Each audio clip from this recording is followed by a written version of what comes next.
வாழ்க வளமுடன். பிஎட்ல second செம்மில் pedagogy paper.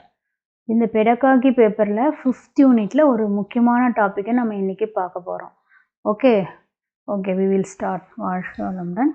இதில் வே ஆஃப் ஆஸ்கிங் கொஷின்ஸ் எப்படி இருக்கும், என்ன டாப்பிக்னு பார்த்தீங்கன்னா, ஒரு தேர்வை உருவாக்குவதில் படிநிலைகள், அதாவது டெஸ்ட்டு கன்ஸ்ட்ரக்ஷனில் இருக்கும் ஸ்டெப்ஸுக்கான கேள்வி இது பார்த்திங்கன்னா எப்படி கேட்பாங்க அப்படின்னு பார்த்தீங்கன்னா, what is the steps for constructing a standardized test?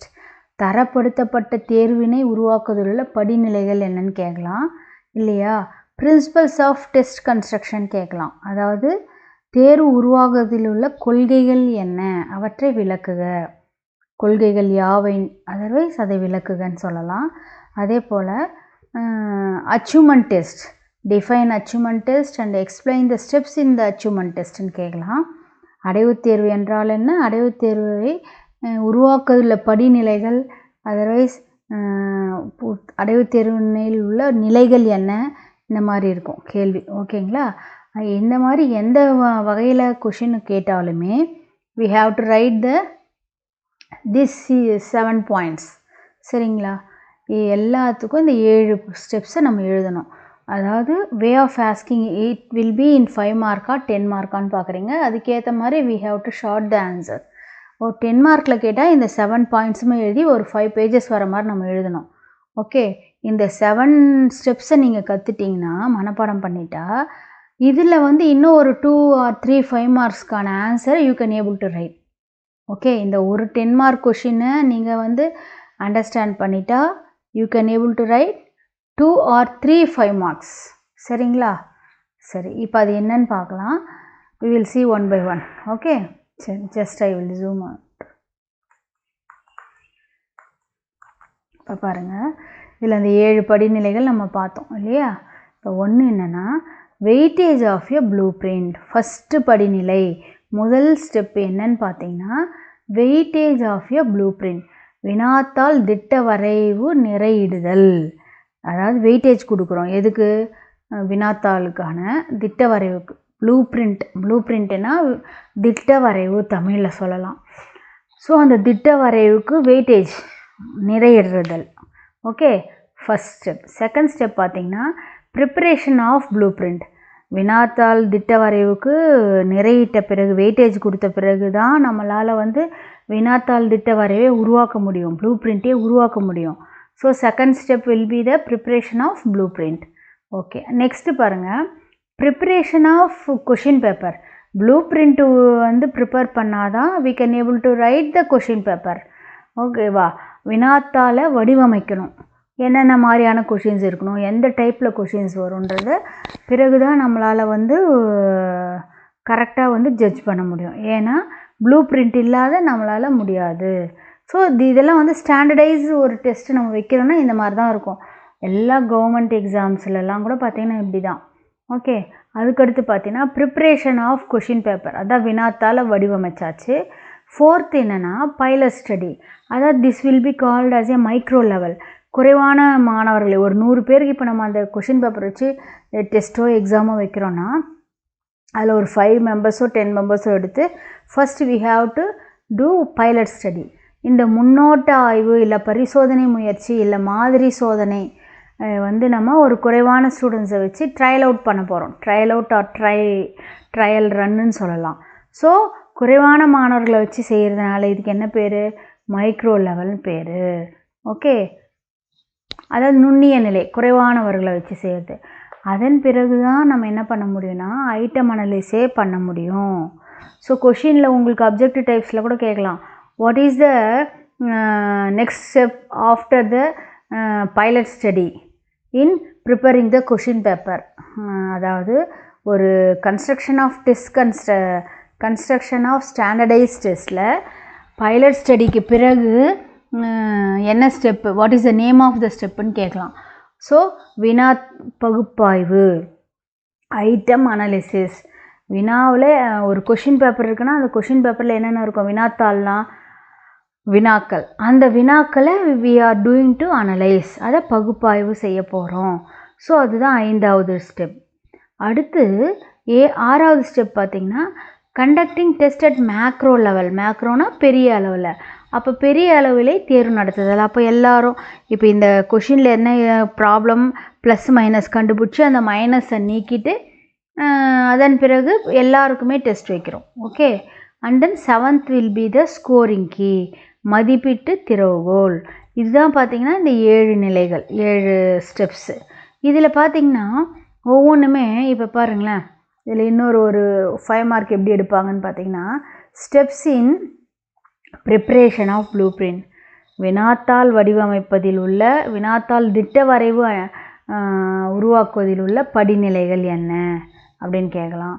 இல்லை வினாத்தாள் உருவாக்குவதில் உள்ள படிநிலைகள் என்ன. ஓகே. அப்போ அந்த ப்ளூ பிரிண்ட் உருவாக்கும்போது என்னென்ன இருக்கும், மெயினாக வந்து இப்போ what is the steps in preparation of ப்ளூ பிரிண்ட்னா இந்த 2. ஏன்னா ஒரு வெயிட்டேஜ் கொடுக்கணும், வெயிட்டேஜ் கொடுத்த பிறகு தான் நம்ம என்ன பண்ண முடியும், ப்ளூ பிரிண்ட்டே நம்மளால் ப்ரிப்பேர் பண்ண முடியும். சரிங்களா? சரி. அப்போ இந்த 2 ஸ்டெப்ஸை நீங்கள் எக்ஸ்பிளைன் பண்ணாலே உங்களுக்கு இது ஒரு 5 மார்க் கொஷின் ஆகும். Okay. Steps in preparation of blue print, திட்ட வரை உருவாக்குவதில் படிநிலைகள் என்னென்னா giving a weightage to blue print and then preparation of blue print, இது 2 தான். ஸோ இது ஒரு 5 மார்க் கேட்கலாம்.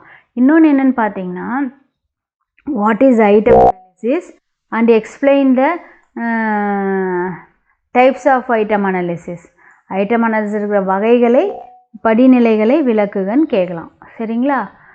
Define item analysis, explain its type and steps, வினா பகுப்பாய்வு என்றால் என்ன, அதன் வகைகள் மற்றும் படிநிலைகளை விளக்குக அப்படின்னு ஒரு கொஷின் 5 மார்க் தனியாக கேட்கலாம். இல்லைனா இதில் பார்த்தீங்கன்னா 10 மார்க் கொஷினாகவே கூட கேட்கலாம். ஒரு நல்ல ஒரு பயங்கர நாலேஜான எக்ஸ்பீரியன்ஸ் ஹேண்ட் வந்து ஒரு கொஷின் பேப்பர் செட் பண்ணுறாங்கன்னா டெஃபினட்டாக 10 மார்க் கொஷினில் கேட்பாங்க. ஏன்னா ஆஸ் எ டீச்சர்ஸாக we have to know all the things. Now you are a student teachers. நீங்கள் வந்து டீச்சர் ஆகும்போது எப்படி கொஷின் பேப்பர் செட் பண்ணுன்ற ப்ராப்பரான விஷயத்தை நீங்கள் தெரிஞ்சிருக்கணும். அதனால் வந்து ரொம்ப ரெப்யூட்டடான ரொம்ப எக்ஸ்பீரியன்ஸ் ஆட் இருந்தால் டெஃபினட்டாக கேட்பாங்க 10 மார்க்கில். அதனால் இதெல்லாம் நீங்கள் தெரிஞ்சுக்கணும். இப்போ இது நீங்கள் தெரிஞ்சுக்கிறதுனால யூஜிசி நெட்டு ஸ்லெட்டுலாம் நீங்கள் பண்ணும்போது எஜுகேஷன் பேப்பரில் டெஃபினட்டாக இதெல்லாம் உங்களுக்கு இன்னும் யூஸ்ஃபுல்லாக இருக்கும். ஓகே. ஓகே. அடுத்து 6th ஸ்டெப்பு பாருங்கள். Conducting test at macro level, பெரிய அளவில். இப்போ ஒரு 100 பேருக்கு வைக்கிறோன்னா அந்த 100 பேருக்கு வந்து நம்ம என்ன பண்ணுறோம், அந்த கொஷினை கொடுத்து தேர்வு நடத்துகிறோம். அடுத்து 7th ஸ்கோரிங் கீ, மதிப்பீட்டு திறவுகோல். இந்த கொஷின் பேப்பரை கரெக்ஷன் பண்ணும்போது எப்போவுமே பப்ளிக் எக்ஸாம்ஸ்க்கு எல்லாத்துக்கும் பார்த்தீங்கன்னா அந்த ஸ்கோரிங் கீ தருவாங்க. இது இந்த பாயிண்ட் இருந்தால் இவ்வளோ மார்க் கொடுங்கன்னு. ஸோ அதில் எப்படி இருக்குது, அதில் என்ன ஸ்டெப்ஸ் இருக்குது, அதுதான் வந்து லாஸ்ட் ஒன் 7th ஸ்டெப். சரிங்களா? ஸோ இந்த 7 ஸ்டெப்ஸை நம்ம பார்த்துக்கிறோம். இப்போ ஒவ்வொன்றா இன் டெப்த்தாக we will see. Okay. Okay. First one பாருங்கள், weightage of a blue print. Weightage of a ப்ளூ பிரிண்டின் வினாத்தாள் திட்ட வரைவு நிறையிடுதல். எப்படி வினாத்தாள் திட்ட வரைவு நிறையிடுவீங்கன்னு பார்த்தீங்கன்னா, நல்லா கவனிங்க. இப்போ இதில் உங்களுக்கு ஒரு 1 மார்க் கொஷின் கேட்குறேன் பாருங்கள். வினாத்தாள் திட்ட வரைவு என்றால் என்ன, அதாவது ப்ளூ பிரிண்ட்னா என்ன. ஓகே. இல்லைனா திட்ட வரைவு, வினாத்தாள் திட்ட வரைவினை வரையறுன்னு கேட்கலாம். டிஃபைன் ப்ளூ பிரிண்ட்டுன்னு கேட்கலாம்.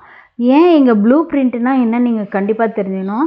இதை வந்து நீ ஒரு 2 மார்க்கில் டெஃபினேஷனாகவும் எழுதிக்கலாம். அதே நேரத்தில் அதாவது 5 மார்க்கோ 10 மார்க் கொஷின்லையோ நீங்கள் அது ஒரு டெஃபினேஷன் மாதிரி கொடுத்து எழுதலாம். என்னென்னா ப்ளூ பிரிண்ட்னா என்ன அப்படின்னு சொல்லிங்கன்னா, it's a 3 dimensional graph. Okay. Blueprint is a 3 dimensional graph. So என்னென்ன 3 டைமென்ஷனல், திட்ட வரைவு என்பது முப்பரிமாண வரைபடம். அப்போ முப்பரிமாண வரைபடம்னா அந்த 3 முப்பரிமாணங்கள் என்ன, அந்த 3 டைமென்ஷன்லாம் என்னன்னு பார்த்தீங்கன்னா, ஒன்று கண்டென்ட், அதாவது பாடப்பொருள். என்னது கண்டென்ட், கண்டென்ட், அப்ஜெக்டிவ்ஸ் நோக்கங்கள், and then question type. So இந்த 3 விஷயங்களும் அதில் இருக்குதுனால தான் அதை வந்து என்ன சொல்கிறோம், இட்ஸ் எ 3 டைமென்ஷனல் கிராஃப்னு சொல்கிறோம். என்னென்னா கண்டென்ட், அப்ஜெக்டிவ்ஸ், கொஷின் டைப், அதாவது பாடப்பொருள், நோக்கங்கள், வினா வகைகள். இந்த 3க்கும் தேவையான நிறையிடுதலை நம்ம கொடுக்குறோம் வெயிட்டேஜை. அதன் மூலம் திட்ட வரைவு நிர்ணயிக்கப்படுகிறது. அது மூலம் இவ்வளோ வெயிட்டேஜ் தரலான்றது நிர்ணயிக்கப்படுகிறது. சரிங்களா? அப்போ வந்து ப்ளூ பிரிண்ட்னா என்ன? ப்ளூ பிரிண்ட் இல்லாட்டி வினாத்தாள் திட்ட வரைவுனா என்னென்னா என்ன சொல்லுங்க? It's a 3-dimensional graph. What are the dimensions? Content, objectives, question type. இது ஒரு முப்பரிமாண வரைபடம். அந்த முப்பரிமாணங்கள் என்னென்னா பாடப்பொருள், நோக்கங்கள், வினா வகைகள். சரிங்களா? சரி, இப்போ ஃபஸ்ட்டு வந்து 3 பரிமாணங்களுக்கு சொல்லிட்டோம். Content, objective, question type.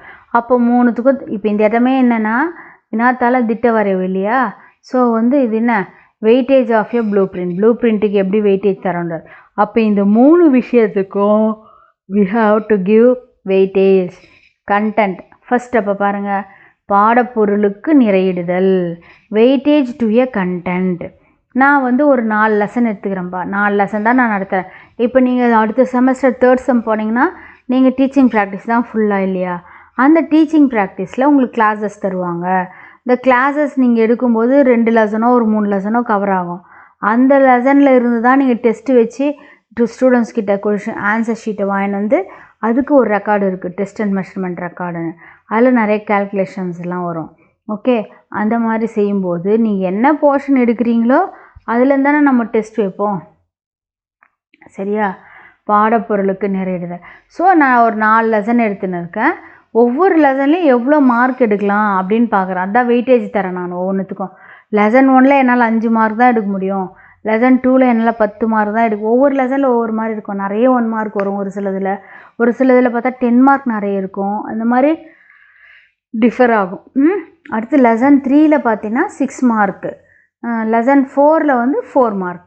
So நான் எடுத்த இந்த 4 லெசனுக்கும் நான் டெஸ்ட்டு வச்சு இப்போ ஆன்சர் ஷீட் வாங்க போகிறேன்னா அதுக்கு நான் ஒரு மார்க்கை நிர்ணயம் பண்ணுறேன். அது எவ்வளோன்னு பார்த்தீங்கன்னா 25 டோட்டல் மார்க்குக்கு.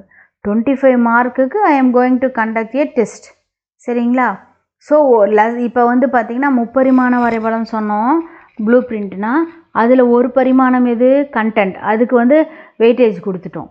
அடுத்து இப்போ என்ன பண்ணணும்? Weightage of a objectives. அப்போ அப்ஜெக்டிவ்ஸ்க்கு எப்படி வெயிட்டேஜ் தருவீங்க? இப்போ அப்ஜெக்டிவ்ஸ்னால் என்ன நம்மளுக்கு தெரியுமா? ஃபஸ்ட் செம்மில் நம்ம பார்த்துருக்கோம். இதை நான் நிறைய உங்களுக்கு கிளாஸ்லேயே சொல்லியிருக்கேன். ஏன்னா ப்ளூம்ஸ் டெக்ஸானமின்றது தூக்கத்துலேருந்து கேட்டால் கூட உங்களுக்கு தெரியணும். ஆஸ் ஏ ஸ்டூடெண்ட் டீச்சர்ஸான்னு சொல்லுவேன். பிஎட்னாலே மெயினாக அதெல்லாம் தெரிஞ்சிருக்கணும், முக்கியமான விஷயங்கள். சரிங்களா? அப்போ அந்த ப்ளூம்ஸ் டெக்ஸானமியில் எத்தனை டொமைன்ஸ் இருக்குது சொல்லுங்கள். யாராவது சேட் பண்ணுங்கள் பார்க்கலாம். Yes, there are 3 domains. What are they? Cognitive domain, affective domain and then psychomotor domain. இல்லையா? அறிதல் தொகுதி, அப்புறம் காக்னிட்டிவ் அஃபெக்டிவ் டொமைன் உடல் இயக்க தொகுதி. அதுக்கடுத்து அந்த 3 தொகுதிகளுமே பார்த்திங்கன்னா சில சப் டாபிக்ஸ் இருக்கும். இதில் பார்த்தா நம்மளுக்கு என்ன இருக்குது? எதை எடுத்துக்கிறோம் நம்ம? வெயிட்டேஜ் டு ஏ ஆப்ஜெக்ட், அதாவது நோக்கங்களுக்கு நிறையிடுதல். நோக்கங்களுக்கு நிறையிடுறோம். அப்போ வந்து காக்னிட்டிவ் டொமைனை எடுத்துக்கிறோம் ஃபஸ்ட்டு. அதாவது ப்ளூம்ஸ் டெக்ஸானமியில் முதல்ல இருக்கிறது காக்னிட்டிவ் டொமைன், உடல் இயக்க தொகுதி. அடுத்து லாஸ்ட் வரும். Okay, cognitive domain, affective domain, psychomotor domain. Okay, இப்போ நம்ம காக்னிட்டிவ் டொமைனில் இருக்கிற நோக்கங்கள் என்னென்ன? நாலேஜ், அண்டர்ஸ்டாண்ட், அப்ளை, ஸ்கில் இருக்கும் இல்லையா? அறிதல், புரிதல், பயன்படுத்துதல், திறன் வளர்த்தல். அந்த 4த்துக்கும் நம்ம என்ன கொடுக்கணும்? வெயிட்டேஜ் கொடுக்குறோம். ஸோ என்னால் அந்த 4 லெசனில் நாலேஜுக்கு ஒரு 10 மார்க் தர முடியும். நாலேஜ் டைப் ஆஃப் கொஷினுக்கு, அண்டர்ஸ்டாண்டிங் டைப் ஆஃப் கொஷினுக்கு ஒரு 6 கொடுக்க முடியும் மார்க்கு. அப்ளிகேஷன் டைப் ஆஃப் கொஷினுக்கு 9 தர முடியும். ஸ்கில்லுக்கு பார்த்தீங்கன்னா எனக்கு அதில் எதுவுமே ட்ராயிங்கோ எதுவுமே பார்ட்ஸ் ஆஃப் இதுவோ குறிக்கிற மாதிரி இல்லை டாபிக், அதனால் 0 மார்க்கு. ஸோ இது எல்லாத்தையும் கூட்டினா 25 மார்க்கு வந்துடணும். ஸோ இங்கே என்ன பார்த்தோம்? இந்த வெயிட்டேஜ் இதுவும் 25. ஸோ எல்லாமே டேலி ஆகணும் நமக்கு 25. அடுத்து இன்னும் என்ன இதில் பாருங்கள், இன்னொன்று முக்கியமான விஷயம் சொல்லணும். என்னென்னா நாலேஜ் இது வந்து கொஷின் டைப் எப்படி இருக்கும்னா டிஸ்கிரைப், வரையறு, பெயரிடு, list, define, state, select, type, அதாவது வாட், இந்த மாதிரி ஐடென்டிஃபை, இந்த மாதிரியே ஆரம்பிக்கிற கொஷின்ஸ் எல்லாம் நம்ம வந்து என்னன்னு சொல்லலாம், நாலேஜ் டைப் கொஷின் சொல்லலாம். அதாவது தெரிஞ்சது அப்படியே டைரெக்டாக எழுதுறது. ஒரு செகண்ட் ப்ளீஸ். ஓகே, அடுத்து பார்த்தீங்கன்னா அண்டர்ஸ்டாண்டிங்னா எந்த மாதிரியான கேள்விகள் கேட்கலான்னா, ஒய் டைப் கொஷின், அதாவது விளக்குக, வேறுபடுத்துக, அதை டிஸ்கிரிமினேட் பண்ணி காட்டுங்கலாம் சொல்கிறேன் இல்லையா, அதுதான். ஓகே, அப்ளை பயன்படுத்துதல் பார்த்தீங்கன்னா இந்த type of question will be start with என்ன, எக்ஸ்பிளைன், ஓகே, கணக்கிடுக, அண்ட் தென் காரணம் கூறுக, அப்ளை, இந்த மாதிரிலாம் வரும், சம்மரைஸ், இந்த மாதிரியெல்லாம் வரும். சரிங்களா? சரி, அப்போ ஸ்கில் வந்து ட்ராயிங் இருக்கலாம், ஸ்கெட்ச் அவுட் சொல்லலாம், அந்த மாதிரி இருக்கிற கொஷின்ஸ் எல்லாம் ஸ்கில்லில் வரும். இதில் மெயினாக பார்த்தீங்கன்னா அண்டர்ஸ்டாண்டிங் அப்ளைக்கு தான் வந்து அதிகமான முக்கியத்துவம் தரணும். அண்டர்ஸ்டாண்டிங் டைப் கொஷினுக்கும் அப்ளை டைப் கொஷினுக்கும் வந்து அதிகமாக நம்ம கொடுத்துருக்கணும் அந்த கொஷின் ப்ரிப்பரேஷனில் மார்க் அதிகமாக. சரிங்களா? அப்போ இப்போ இந்த 4 விதமான அப்ஜெக்டிவ்ஸ்க்கும் நம்ம வந்து என்ன பண்ணிட்டோம், இங்கே வந்து வெயிட்டேஜ் கொடுத்துட்டோம். ஸோ 25 மார்க் வந்துடுச்சிங்களா? இப்போ இன்னும் என்ன பெண்டிங் இருக்குது நம்மளுக்கு? ஃபஸ்ட்டு என்ன பார்த்தோம், கண்டென்ட் பார்த்துட்டோம், பாடப்பொருள் பார்த்துட்டோம். ரெண்டாவது என்ன பார்த்தோம், அப்ஜெக்டிவ்ஸ் பார்த்துட்டோம். அடுத்து என்ன பெண்டிங் இருக்குது சொல்லுங்கள், ஜஸ்ட் டைப் இந்த சேட் பாக்ஸ். இன்னும் என்ன வரணும்? எஸ், சூப்பர், கொஷின் டைப்புக்கு இப்போ நம்ம வெயிட்டேஜ் தரணும். இப்போ நான் வந்து 25 மார்க்குக்கு நான் கொஷின் பேப்பர் செட் பண்ணுறேன்னா என்னோடய டைப் ஆஃப் கொஷினில் வெரி ஷார்ட் ஆன்சர் கொஷின் வந்து 5 இருக்குது, 1 மார்க்கு. வெரி ஷார்ட் ஆன்சர்னா 2 மார்க்கு. எஸ்ஏ டைப் கொஷின்னா 5 mark. So SA type question 2 எடுக்க முடியும் அந்த 4 லெசன்லேருந்து. ஷார்ட் ஆன்சர் கொஷின் வந்து 5 எடுக்க முடியும் என்னால். 2 மார்க், 2 10. அப்புறம் வெரி ஷார்ட் ஆன்சர் வந்து 5 கொஷின்ஸு 1 மார்க். ஸோ இதை நீங்கள் டோட்டல் பண்ணால் என்ன வருது நம்மளுக்கு பாருங்கள், 10 5 25 வந்துச்சுங்களா? ஸோ இப்போ நம்மளுக்கு 3மே கரெக்டாக வந்துச்சா? 25 1, இதுலேயும் ஒரு 25, இங்கேயும் வந்தாச்சு. So content, objectives and then question type tally ஆகணும் அந்த 25. சரிங்களா? அடுத்து பார்த்தீங்கன்னா என்ன பண்ணணும், செகண்ட் ஸ்டெப் என்ன நம்மளுக்கு பாருங்கள். செகண்ட் ஸ்டெப் சொல்லுங்கள். Weightage of a blue print முடிச்சிட்டோம். வினாத்தாள் திட்ட வரைவை நிறையிடுதலை முடிச்சாச்சு இல்லையா? அதுக்கடுத்து preparation of a blue print, வினாத்தாள் திட்ட வரைவு உருவாக்குதல். வினாத்தாள் திட்ட வரைவை எப்படி உருவாக்குறதுன்னு பார்க்கலாம்.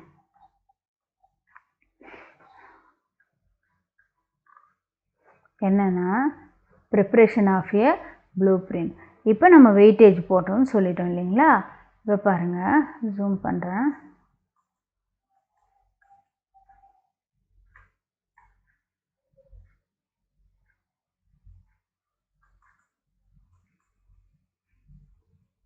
ஓகே,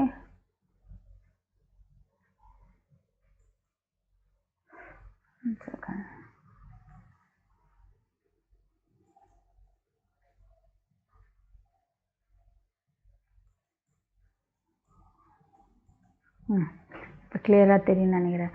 இப்போ நம்ம ஏற்கனவே என்ன பார்த்தோம், blue print is a 3 dimensional கிராஃப்னு சொன்னோம். What are the 3 dimensions? Chat me.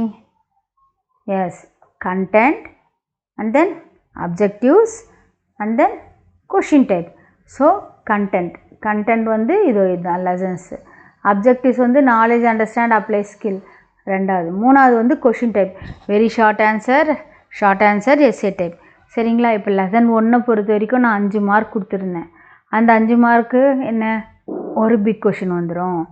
Second பார்த்தீங்கன்னா இது 1 மார்க் அண்ட் இது என்னது, ஷார்ட் ஆன்சர், ஒரே ஒரு 2 மார்க் கொஷின்.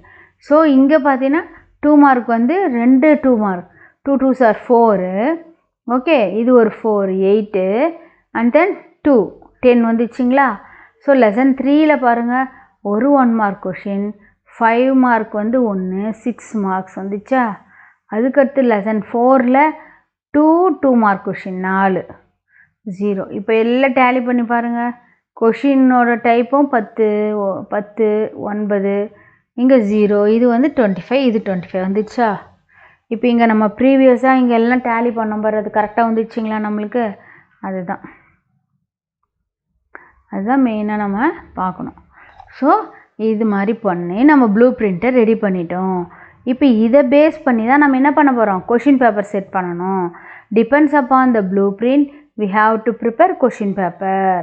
கொஷின் பேப்பரில் இந்த லெசனில் இந்த மார்க்குக்கு எடுக்கணுன்ட்டு நம்ம கொஷின் வச்சு எழுதுகிறோம். 1 மார்க் இத்தனை இந்த கொஷினில் எடுக்கலாம் இந்த யூனிட்டில். அடுத்து இன்னொரு யூனிட்டில் என்ன, அதாவது லெசன் 1, லெசன் 2, லெசன் 3, அதான் நம்ம முதலே பார்த்தோம் இல்லைங்களா. அப்படி எடுத்துட்டு பிறகு இப்போ கொஷின் பேப்பர் ரெடி பண்ணுறோம். ப்ரிப்பரேஷன் ஆஃப் கொஷின் பேப்பர் எடுத்த பிறகு என்ன பண்ணணும், மினிமம் நம்பர் ஆஃப் ஸ்டூடெண்ட்ஸை வச்சு பைலட் ஸ்டடி பண்ணணும் இல்லையா, முன்னோட்ட ஆய்வு செய்கிறோம். அந்த ஏன் அதனுடைய பர்பஸ் என்ன பைலட் ஸ்டடியோட பர்பஸ் என்னென்னா, தயாரிக்கப்பட்ட வினாத்தாள் ஒரு சிறிய அளவு மாணவர்கள் குழுவிற்கு தற்காலிகமாக வழங்கி சோதித்த பிறகு இதன் மூலம் மாணவர்களில் உள்ள குளறுபடி கேள்விகளில் சில நேரத்தில் வந்து டஃப்பாக இருக்கலாம், அண்டர்ஸ்டாண்ட் பண்ணிக்க முடியாத இருக்கலாம், அவுட் ஆஃப் போர்ஷனாக இருக்கலாம், நேர மேலாண்மை டைமும் பத்திர மாதிரி இருக்கணும். பெரிய பெரிய கொஷின்ஸாக 2 மார்க்லேயே கேட்டாங்கப்பா, 5 மார்க்லேயே கேட்டாங்கப்பான்னு சில நேரத்தில் சொல்லுவோம். அந்த மாதிரி இருக்கக்கூடாது. அப்புறம் தவறுகள் கண்டறியப்பட்டு அதெல்லாம் நீக்கிறோம். இதுதான் வந்து எங்கே வருது, இது வந்து 1 செகண்ட் பைலட் ஸ்டடி, அதாவது மைக்ரோ லெவல். இந்த மைக்ரோ லெவலில் பார்த்தீங்கன்னா முன்னோட்ட ஆய்வு. இப்போ கொஷின் பேப்பர் ரெடி ஆனதும் என்ன பண்ணுறோம், அது உள்ள ஏதாவது கொஷினில் ப்ராப்ளம் இருக்கா, அதே போல் டைம் வந்து கரெக்டாக கொடுத்துருக்குற டைம் முடிக்க முடியுமா, இதெல்லாம் தான் பைலட் ஸ்டடியில் பார்க்கணும். அதுக்கு வந்து மினிமம் நம்பர் ஆஃப் ஸ்டூடெண்ட்ஸை வச்சு we have to do the demo test. அதுதான் வந்து பைலட் ஸ்டடி. அதை பேஸ் பண்ணி அந்த கொஷினை வந்து நம்ம we are going to change. இந்த கொஷின் இது தப்பாக இருக்குது, இது வந்து கொஞ்சம் ஹார்டாக இருக்குது, இதை ஈஸியாக ரொம்ப பண்ணிடுறாங்க. அதாவது ஒவ்வொரு கொஷினும் பார்த்திங்கன்னா ஒரு ஆவரேஜாக இருக்கணும், ரொம்ப டஃப்பாகவும் இருக்கக்கூடாது, ரொம்ப வந்து ஈஸியாகவும் இருக்கக்கூடாது இல்லைங்களா. அதுக்கேற்ற மாதிரி வி ஹாவ் டு ப்ரிப்பேர். சரி, அதுக்கடுத்து பார்த்திங்கன்னா ஐட்டம் அனாலிசிஸ். ஐட்டம் அனாலிசிஸ் வினா பகுப்பாய்வு. இப்போ இந்த வினா பகுப்பாய்வை நம்ம பார்ட் 2 வீடியோவில் பார்க்கலாம். ஐ வில் கண்டினியூ இந்த பார்ட் 2 வீடியோ. ஓகே, ஏன்னா இது கொஞ்சம் பெருசாக இருக்கும். இதை முதல் இதை கிளியர் பண்ணிங்க. வி வில் சி இந்த செகண்ட் வீடியோ. வாழ்க வளமுடன். Thank you all.